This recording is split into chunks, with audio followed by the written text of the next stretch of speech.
Welcome to the Weather Gurus podcast for August the 31st, 2022, the last day of August. And in this last day of August, we're going to start the meteorological fall starting on September 1st tomorrow. This represents a turning of pages here. Please be sure to subscribe to the Weather Guru podcast and videocast for the latest podcast. I thank you for your support.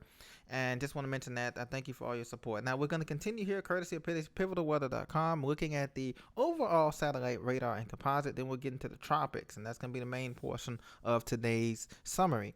So right now we are in the start of meteorological fall, as I said, tomorrow, September 1st, and we have a typical weather pattern of a kind of it's going to switch to more of a zonal flow here, west to east flow here. But that means that the heat will continue to build in the northeast and southeast, but it won't be as hot as it has been the last 2-3 weeks that we've had these heat waves. So high pressure remains firmly in control in the Ohio Valley through the northeast and through the southeast. Showers and storms continue, but the monsoonal flow now is being pushed more so into the South Padre in the south red hills of Texas and the panhandle of Texas and New Mexico.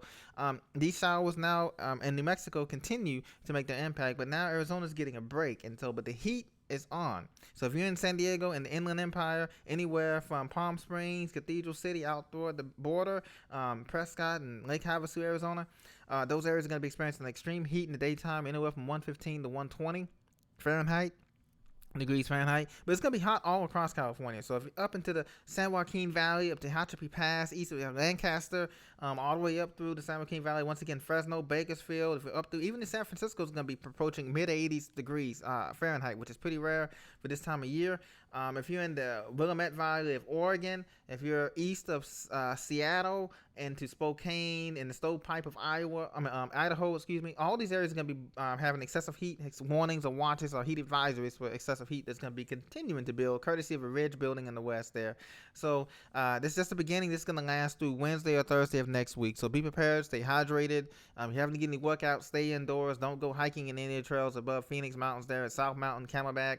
All those mountains are going to be closed during the height of the heat between 11:30 a.m. and 5 p.m. So you want to stay indoors and work out there if you're in one of those areas there. Now, showers and storms will continue to make their impact from Amarillo, Texas, down through the Red River Valley there, just north of Dallas-Fort Worth, and then Lawton, Oklahoma. And elsewhere, it looks to be pretty clear.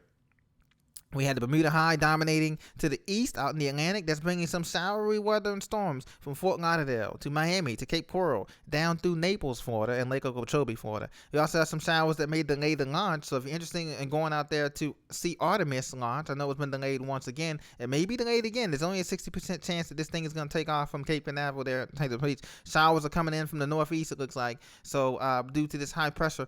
So once we get that type of fetch, clouds and showers may come in at any time during the launch window there, the 2-hour launch window. So be prepared for that to be delayed again, possibly in the next couple of days here. So I just want to give you a heads up on that. That's our national picture. Now, going back to the tropics here, courtesy of the National Hurricane Center, we have 3 areas of interest in the Atlantic Ocean Basin, okay? The first area of interest is so far away, the third disturbance is well to the northeast. As well to the west of the Azores Islands here, about a couple hundred miles to the west, 850 miles west-southwest of the Azores Islands, okay? This one has a high chance, though, of development, 80% chance of development there. And this is actually associated with coming off with a sort of a broken trough or a front. It broke away from this piece of energy that's phased away from. So this could become our next tropical depression, or it could become a storm, Danielle. We'll see which one becomes Tropical Storm Danielle first. Now, the second one, I think, has a better chance.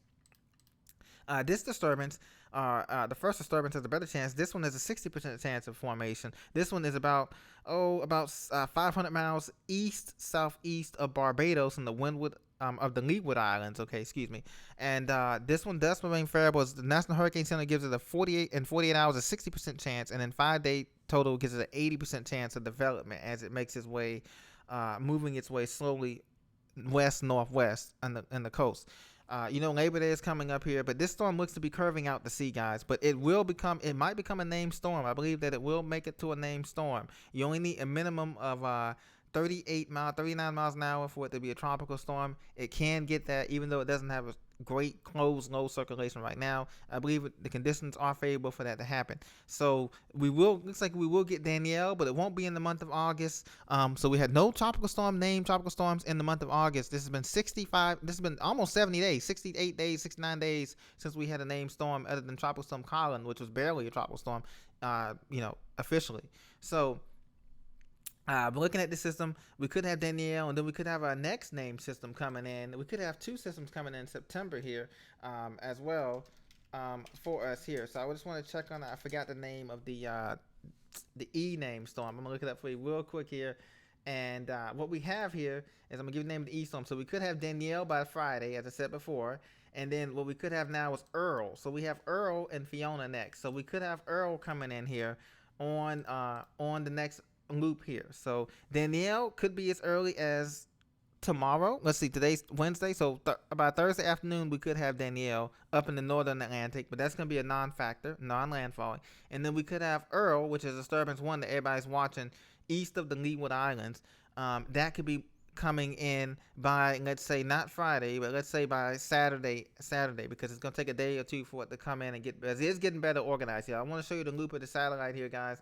And looking at the satellite here, you can see there's more convection, but it still lacks that convection around the quarter. As you can see around the low here, let me play it one time and slow it down right here.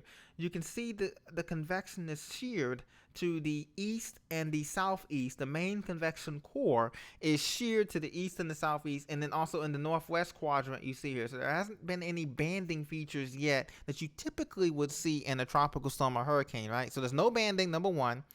And there's no central closed low circle at the surface. Now, as it gets closer, I imagine the National Hurricane Center is going to send out their team, the Invest team, of course, the two planes that we know so frequently know, the Gulfstream and the other jet plane, to go out and do investigations of this system as it gets closer to the Leeward Islands. So you can anticipate that coming in probably on Saturday morning, those data coming in from that. Right now, this is what we're looking at. So you can see that's one of the things, the structural problems with the system right now. The dry air has eased up somewhat in front of it up here. So that's why the National Hurricane Center has upped the chances of development for this thing. And also the wind shear is going to be relaxing apparently. And so that's what's going to help it develop more stronger too. Now, if it slows down, it could be stronger than this. It could even get to hurricane strength, technically a category 1 hurricane strength, as it passes closer to Bermuda. But that's well outside of the 72-hour window. And so I don't like to make any predictions above 70 hours because the models get funky after 3 or 4 days. It's less reliable, as we all know. So I'm not telling you to set in stone, but just know that there's a chance that this could become our first hurricane of the year. Even though it may not make landfall anywhere, it's going to be in the middle of the Atlantic, and even Bermuda may not even see tropical storm winds out of this thing, depending on how close it gets, because Bermuda's only 21 square miles long, and the center of this thing may pass well to the east, 60 miles or maybe 100 miles to the east or 200 miles to the east. So they may not even get tropical storm winds out of this thing or rain, but they may get beneficial rainfall, which they need because they don't have a way of collecting rainfall other through the roof, limestone roofs that they collect in the tanks, just like most islands, okay? So look at the system again once again. Looking at the system once again, guys, we need a cold center low, which we could get probably on Friday, not tomorrow, but on Friday. If the system can get its act together, we'll see that, and they'll get a tropical depression, then it'll get a name. But the other system, as I told you before, number 3, the disturbance number 3, well up in the North Atlantic here near the Azores, that one will probably get a name tomorrow, and it'll be tropical depression, then it'll be Danielle, tropical storm Danielle, but it'll be moving away from the U.S., Bermuda, any Azores, won't be anywhere. Just be a shipping marine interest type of storm. Then the last interest is out here just to the east of the Cabo Verde Islands, or the Cape Verde Islands here. This one's given a 40% chance of development. It just came off the African coast here of Senegal here, and it's moving past the Cape Verde Islands here.